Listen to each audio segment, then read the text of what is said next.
Lorenzo, buenas tardes. Muy buenas tardes, Julio. ¿Cómo estás, Lorenzo? Pues dentro de lo que las circunstancias permiten y la edad, bien. Bien. ¿Y la realidad y el movimiento político, cómo va? ¿Qué te llama la atención? ¿Qué es lo que más te parece rasgo distintivo de de estos días que me parece que se aceleraron? No sé, no sé lo que opines, Lorenzo. Se aceleraron luego de la circunstancia del presunto infarto del presidente López Obrador en Mérida. Me parece que a partir de ahí la vida política tomó un ritmo más vertiginoso, más controvertido, más agresivo de ambas partes. ¿Qué opinas, Lorenzo? Bueno, la vida política en las alturas, Julio, porque no sé si en la sociedad en su conjunto sientan que ha cambiado el ritmo. Yo creo que es en el círculo en el que nos movemos nosotros y desde luego los grandes actores de la política, sí, ha de estar muy movido, pero para el mexicano normal, común y corriente, probablemente esté enterado y siga parte de este movimiento, pero no creo que lo sienta, voy a poner bien la cámara, que lo Sí, sí, sí. sienta particularmente diferente al de otros momentos. Pero para nosotros, que es nuestra obligación estar examinando alturas y bajuras, sí, en las alturas hay un acelerador en marcha y los temas van desde lo internacional y que conste que lo internacional es para nosotros, los mexicanos, Estados Unidos, Sí. para bien o para mal. Ahí el cambio de política migratoria, bueno, cambio formal, porque en la realidad no ha cambiado gran cosa, sí ha tenido impacto en la frontera, el mal decirse entre ciertos miembros del grupo republicano en Estados Unidos y el presidente también son de notar.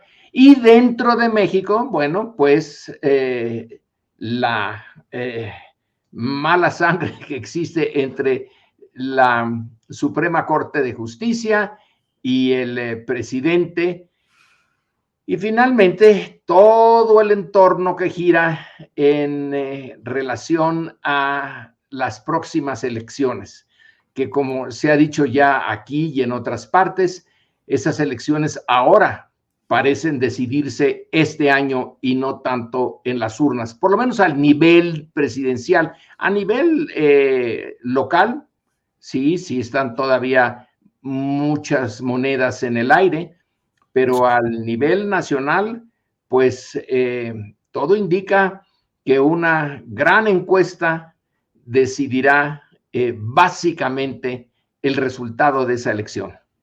Lorenzo, y de pronto la Suprema Corte de Justicia de la Nación aparece en estas alturas políticas, es decir, ciertamente no es que el tema sea necesariamente muy popular, pero Lorenzo, cuál ha sido el papel que ha jugado en los reacomodos y en los litigios políticos históricos la Suprema Corte de Justicia de la Nación? Un papel muy secundario, al punto que prácticamente no se nota, depende de dónde arranquemos, pero yo te propongo, Julio, que arranquemos del momento ese en que México ya más o menos queda configurado después de unos descalabros y unas luchas enormes como un Estado nacional. Y eso es la segunda mitad del siglo XIX. En particular ya con los gobiernos muy cargados en una persona, con Juárez y sobre todo con Porfirio Díaz.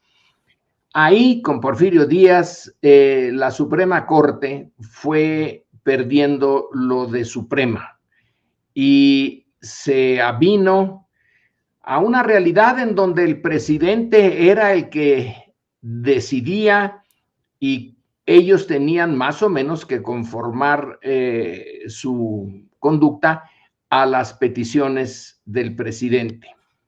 Luego vino ese gran cambio que es la revolución, donde el remolino levantó a muchos Levantó.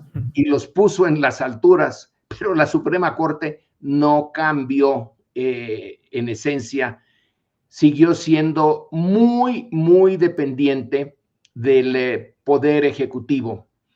Hasta hace muy poco. O sea que la historia de la Suprema Corte es una historia gris a la sombra del presidente, y ahora que hay un cambio sustantivo en la naturaleza del régimen, la Suprema Corte queda como uno de los reductos de lo antiguo, de la resistencia al cambio, y eso le da importancia a la Corte, la pone en un lugar relevante, la pone a la altura del adversario del presidente. Antes no estaba a la altura del presidente ni en broma, pero ahora sí. Y lo que estamos viendo, pues, es ese nuevo papel de la Corte, que tiene sus bemoles. Porque, Julio, ¿cuál es el poder de la Corte? El poder sustantivo. Yo creo que cuando Montesquieu propuso la división de poderes, que es una idea realmente interesante, yo diría que genial, de cómo transformar una monarquía constitucional, no constitucional, sino una monarquía absoluta, en un sistema constitucional después de la Revolución Francesa. Y ahí sí entra la idea de Montesquieu. Bueno, vamos a ensayar esto de controlar el poder con el poder. El Ejecutivo tiene a su mando el ejército, la policía y desde luego toda o casi toda la burocracia del gobierno. El legislativo, bueno, pues tiene la legitimidad de los votos y del apoyo o falta de apoyo de la ciudadanía, y el poder de la bolsa. Acordémonos que el rey, antes de la Revolución Francesa, bueno, provocó su caída porque convocó a los Estados Generales, el equivalente al legislativo, para pedirle que le dieran más recursos. Y ahí empezó el problema en Francia. El rey cayó y vino toda una revolución en las estructuras políticas de buena parte del mundo. Pero la Suprema Corte, ¿qué poder tiene? Desde luego es el que está en la Constitución, pero más allá de ese, bueno, pues tiene el poder de su prestigio, de que los miembros de la Corte son o deben ser reconocidos por su inteligencia, su carrera jurídica, su honestidad, su imparcialidad, su sabiduría. Eso es lo que les da o les gana respeto entre la propia clase política y desde luego la sociedad, en la medida en que la sociedad se entera de los asuntos de la Suprema Corte. Sí. Pero aquí en México, ¿tú qué dices sobre el prestigio de la Corte?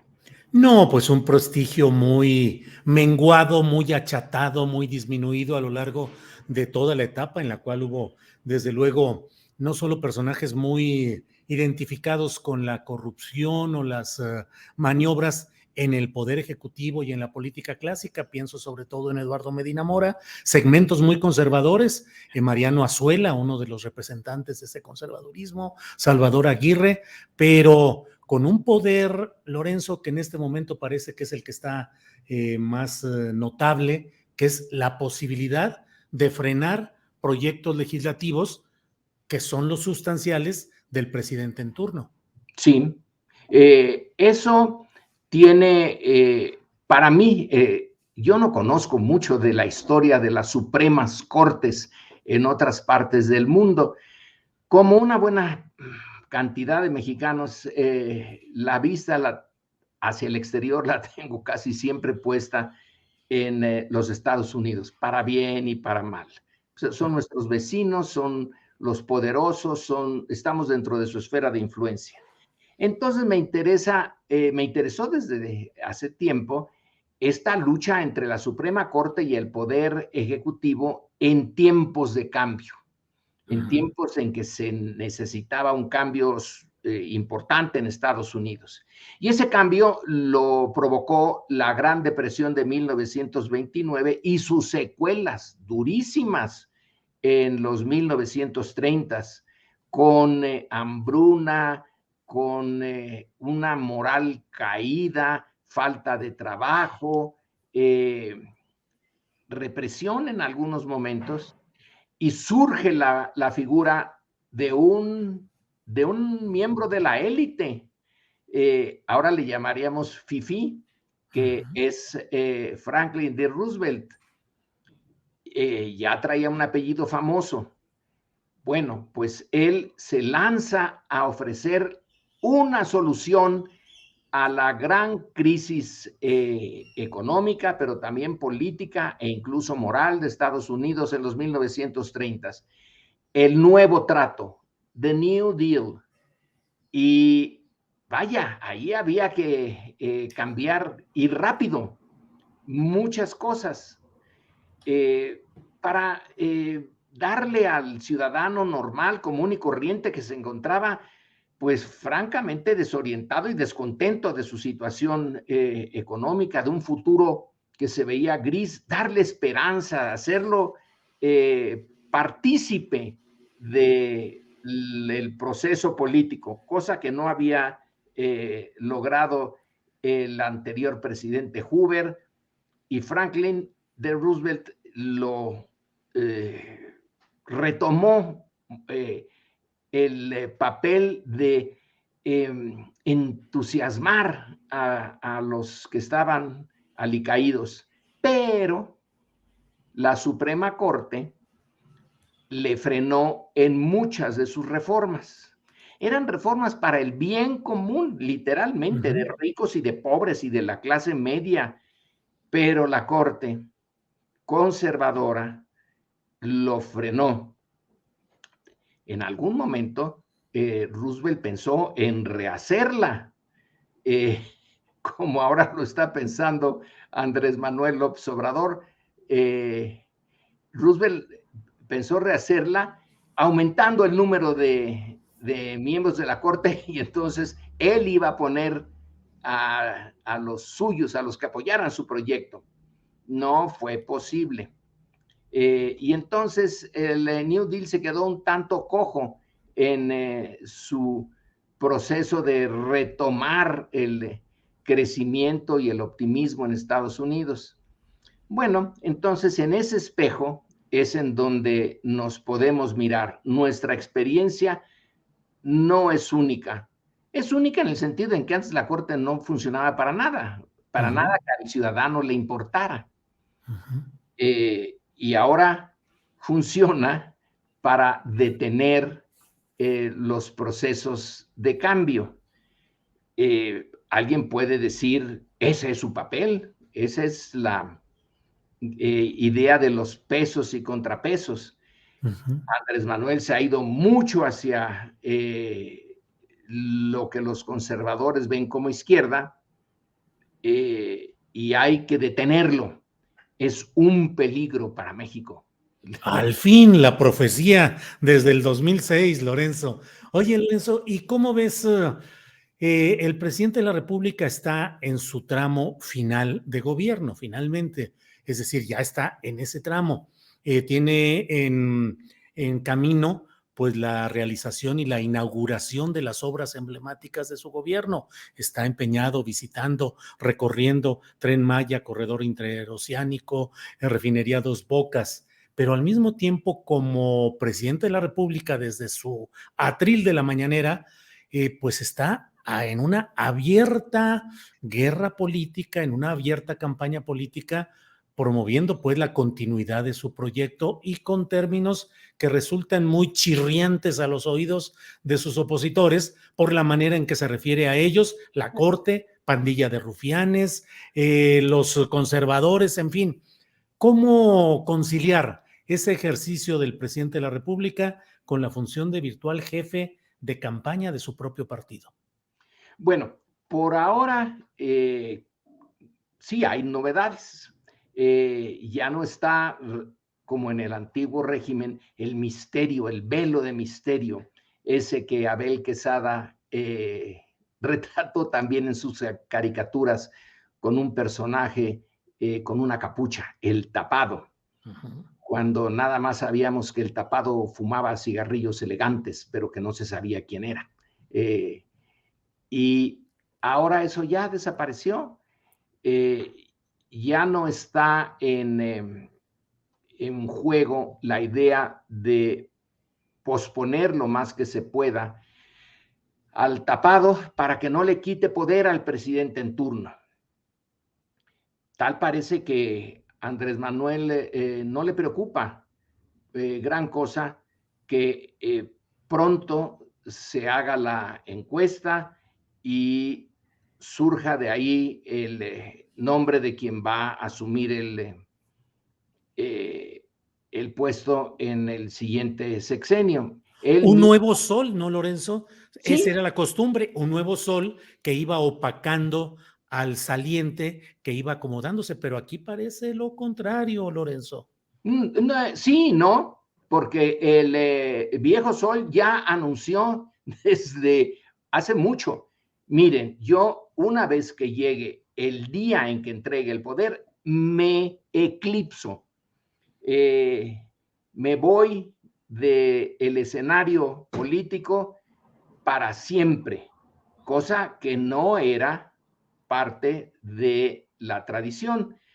Los presidentes salientes siempre, y vamos, pensemos en Salinas, se quedan ahí dando vueltas, si pueden, como puntos de referencia de la política. Aquí Andrés Manuel dice, yo no cuenten conmigo ya. Entonces, ¿saben ustedes que hay una fecha de caducidad del AMLO, de el líder carismático? Que eso sí es una novedad, porque desde hace cuánto que no tenemos un presidente carismático.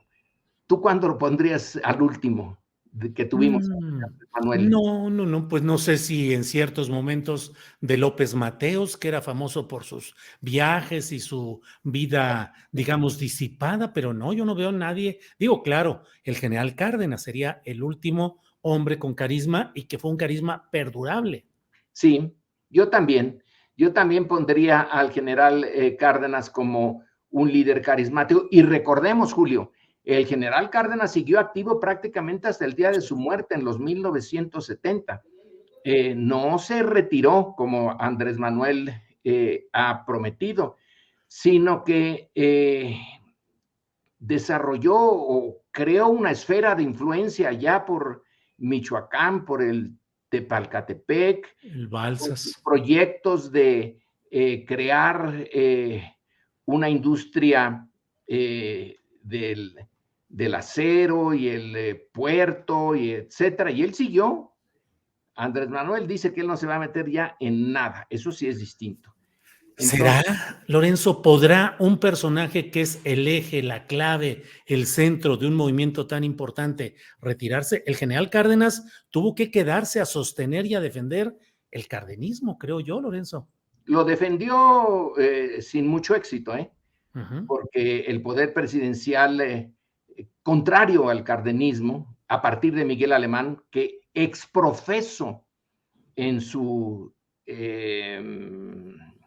entrevista con el encargado de negocios de la embajada norteamericana poco antes de la elección, o ya electo, no recuerdo, pero ahí está el documento, el memorándum de conversación, le promete que va a acabar con el cardenismo. Y hizo todo lo posible por acabar con él. Uh-huh. En este caso, eh, Andrés Manuel está diciendo, yo voy a acabar con el López Obradorismo si lo piensan como encarnado en mi persona, no en mi legado. ya lo ha dicho varias veces, esto tiene que seguir, pero bueno, pues ya no va a estar en su mano. Lo que está en su mano es preparar ahorita su salida y el despegue de quien venga. Y lo está haciendo en un contexto en donde no hay oposición. El general Cárdenas dejó la presidencia para luego aceptar, por la emergencia de la Segunda Guerra Mundial, la Secretaría de la Defensa. Y ya hasta que se vio que Alemania ya andaba, ya no daba para más, y que Japón ya no iba a hacer un reto serio, pues se retiró de la parte formal, ya dejó esa peculiaridad de haber sido presidente y luego secretario de Estado, pero siguió sosteniendo la validez del cardenismo y de fijarse en las clases desheredadas. Esa era su pasión, su misión, y la siguió hasta el final. Andrés Manuel considera que si él deja a alguien comprometido realmente con la 4T, no necesita estarle recordando que ese es su compromiso, sino que confía en que el encargado del Poder Ejecutivo y una sociedad que ya no está tan pasiva como antes, que ya puede moverse por sí misma. No digo que sea fácil, que sin el liderazgo de Andrés Manuel, no, nadie lo va a tener, pero tampoco se va a asumir en la, digamos, y en el no hacer nada o casi nada de la sociedad mexicana cuando Cárdenas dejó de ser el líder. Él dijo: yo preparé a los obreros y a los campesinos y a la clase media con la CNOP para que buscaran, siguieran, defendieran sus intereses. Nada. El corporativismo lo agarró el PRI y el presidente y lo hicieron un instrumento muy útil para ellos, y donde el ciudadano realmente no se podía mover con independencia. Ahora puede que sí. Es mi esperanza que ahora sí el ciudadano no tenga necesidad de la presencia permanente del líder carismático para entender cuáles son sus intereses, cómo se puede movilizar y cómo los puede exigir por esa vía, la del voto y la de la movilización en las calles, donde sea. Lorenzo, pero de lo que dices, de lo que planteas, te pregunto, entonces habría una especie de poder transeccional de López Obrador, silente, latente, vigilante. Silente, pero que le corresponde ahora a esa parte de la sociedad que está conforme, que apoya López Obradorismo, ser la que se mueva, no esperar una indicación, porque ya lo dijo: no les voy a dar ninguna indicación. Espera, es una apuesta fantástica la de López Obrador. En general, el líder carismático desaparece por su muerte. Recordemos que Weber, cuando toma el modelo, que es el que usa el concepto de carisma y lo desarrolla, pues tomó el modelo del fundador del cristianismo.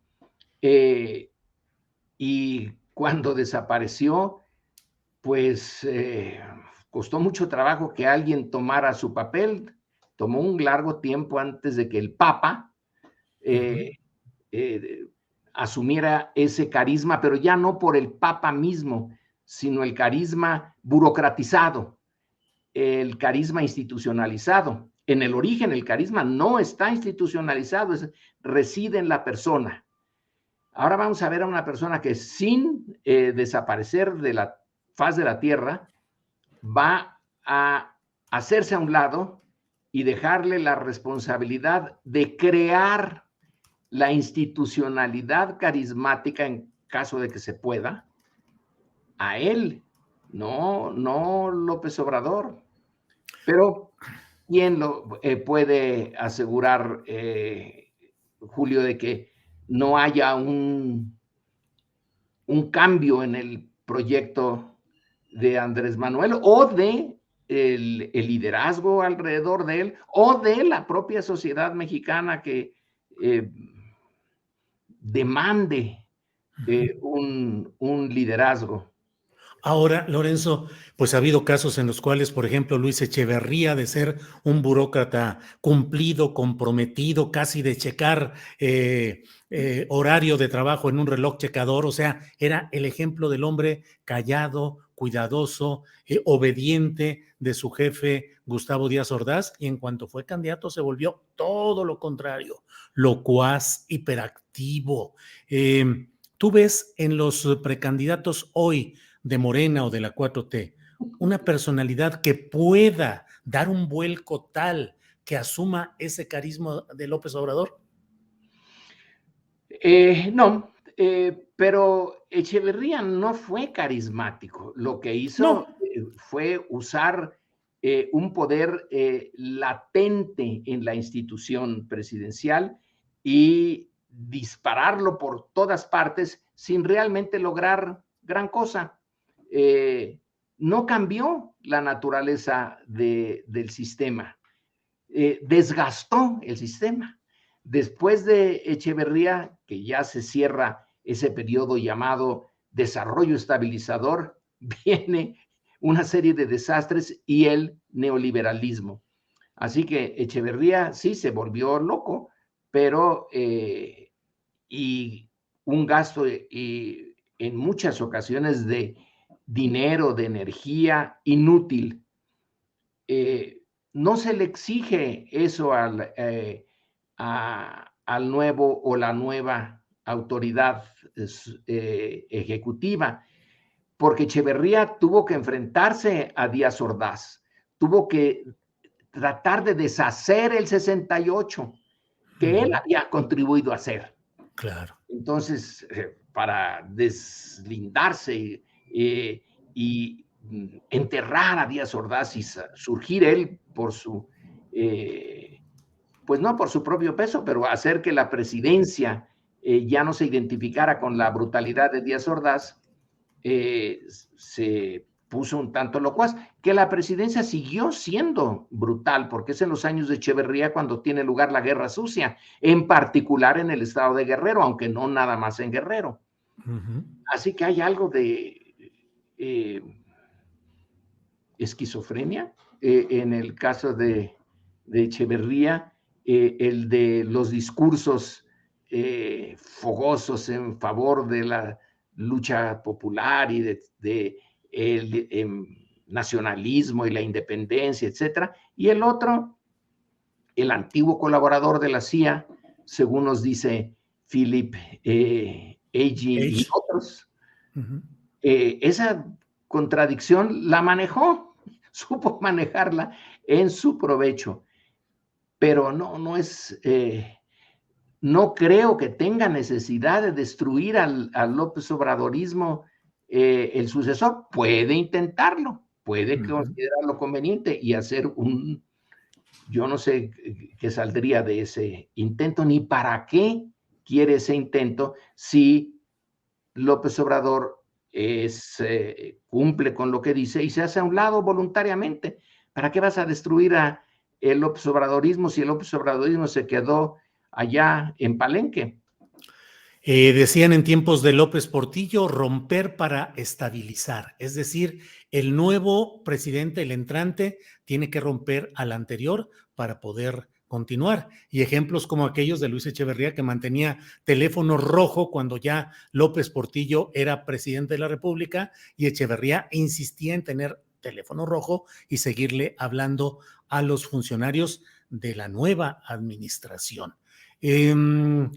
Quiere decir que no estaba en sus cabales, ¿eh? Desde el principio hasta el final. Lorenzo, ¿y cómo ves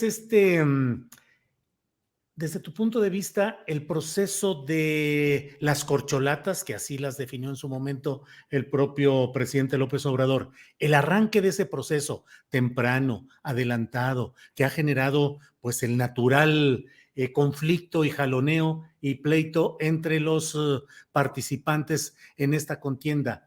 ¿Crees que ha sido un procedimiento democráticamente adecuado? ¿Puede generar tensiones innecesarias entre estos grupos? Y aterrizo en la pregunta periodística. ¿Eso puede llevar a un personaje como Marcelo Ebrard a salirse del entorno de la 4T y ser candidato opositor? Bueno, vamos, ya veo que me estás llevando como la última vez que nos vimos por, dices que es el periodista que hay en ti. Pues, Eh, bueno, pero empecemos, ¿por dónde quieres que empecemos? Porque son varias preguntas las que hiciste, varios temas. ¿Cuál quieres que... ¿fue positivo el proceso? ¿Es positivo el Bueno, proceso adelantado de las corcholatas? ahí está. ¿Adelantado respecto de qué? Está adelantado respecto del antiguo régimen, de las antiguas formas, pero como ya no existen esas formas, entonces no hay adelanto porque no hay cómo compararlo con otro proceso similar anterior. Este es original, entonces está poniendo sus propios tiempos y no le tiene miedo a lo que sí tenían temor en el pasado los presidentes en el último tramo de su gobierno. Si doy el nombre, ¡puf! Viene la cargada, los búfalos se van y me dejan a mí solo en los pinos, ahí agonizando en los últimos tiempos hasta porque el nuevo sol ya salió. Bueno, en este caso, el presidente aún tiene un montón de poder, incluso cuando la corcholata se destape. Tiene que terminar sus obras y esas son decisiones que implican millones de pesos, problemas logísticos, defenderlas frente al ataque de la oposición. Tiene mucho trabajo que hacer. Ya no tendrá tanto trabajo en relación al futurismo, porque ya estará destapado. Los pleitos internos que esto produce en todos los sistemas políticos, ese proceso tiene lugar entre choques. Veamos ahorita, los republicanos, algunos desearían que desapareciera de la faz de la tierra Trump, pero sus contendientes no saben qué hacer. Y la propia base republicana tampoco sabe qué hacer. Los demócratas dicen, Dios santo, pues si Biden no tiene un apoyo espectacular entre los votantes demócratas, que ya tiene mucha edad, etcétera, y están también muy agitados. Entonces, esto es normal. Tú dices, es parte de un proceso democrático. Los partidos políticos no son democráticos. Eso ya desde Roberto Michels quedó clarísimo. No están hechos para la democracia interna en ninguna parte del planeta. La democracia se da en el juego entre los partidos para presentar programas distintos frente a un electorado que libremente y con información adecuada, sin manipulación sin las fake news, toma la decisión última. Pero dentro de las cúpulas partidarias no hay casos de democracia porque no están hechos para eso. Así que en ese sentido, México, pues, no se sale del patrón. Sí. Ahora, Lorenzo, y respecto al jaloneo entre los diversos precandidatos, ¿qué opinas de la posibilidad de Marcelo Ebrard, que pareciera que la oposición está a la espera de que haya rupturas o decisiones en la 4T y de ahí puedan cachar a un candidato que podría ser Marcelo Ebrard. Pobre oposición. Si tiene que esperar a que sus oponentes se peleen para ver qué gallo queda desplumado y recogerlo, curarle las heridas y volverlo a presentar en el palenque, pero ya como suyo, ¿que no tiene sus propios y capaces líderes? Pues no los tiene. Entonces está esperando a ver qué pasa dentro de Morena. Y por lo que hace a Ebrard, que es un político muy capaz, Sí. No puedo decir que lo conozco, pero fue estudiante cuando yo era profesor en el Colegio de México y más o menos he seguido su carrera y yo estuve un tiempo pues como amigo de Manuel Camacho y por ahí también conocía yo cuáles son las inclinaciones de Camacho y de su grupo, pero no lo conozco. Pero sí sé que es un político capaz, se ha mostrado muy bien en el papel de secretario de Relaciones Exteriores, es muy coherente. Y bueno, pues, ¿qué más puedo decir? Que tiene Morena, a pesar de la juventud del partido, a pesar de que no es particularmente organizado ni nada por el estilo, tiene buenos cuadros. Y si alguien tiene que resultar derrotado a fuerza, alguien en esa, es parte del proceso político, es parte de la vida política. Si decide marcharse a otro partido opositor, pues va a tener problemas. Porque desde luego, hasta el día de la elección, la figura del presidente es un factor enormemente importante. Y entonces esa figura iría a volcar su peso en contra del disidente.